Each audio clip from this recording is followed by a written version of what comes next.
Hello guys, welcome back to my channel. ఎలా ఉన్నారు అందరూ? నా దగ్గర ఏవిలైతే బ్రేస్లెట్ ఉంటే అది తెగిపోయింది కాబట్టి నేను ఏవిలే బ్రేస్లెట్ చేస్తున్నాను. బికాస్ అది చాలా ట్రెండింగ్లో ఉంది కాబట్టి.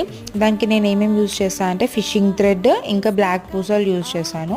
బ్లాక్ పూసలు బంచ్ లాక్ ఉంది కాబట్టి దాన్ని కట్ చేసి సపరేట్ చేసుకున్నా. ఇంకా మీ వ్రిస్ట్ సైజ్ కంటే కొంచెం ఎక్కువనే ఆ థ్రెడ్ని కట్ చేసుకొని పూసలు ఇన్సర్ట్ చేసుకోవాలి. కొంచెం ఎక్కువ, ఎందుకంటే అది జారిపోతుంది, కొంచెం రిస్క్ ఉంటుంది కాబట్టి కొంచెం ఎక్కువ కట్ చేసుకుంటే ఈజీగా అవుతుంది అనమాట. ఇది యాక్చువల్లీ చాలా జారిపోతుంది అనమాట. సో కాబట్టి కేర్ఫుల్గా మనము పూసలు అనేది ఇన్సర్ట్ చేయాలి.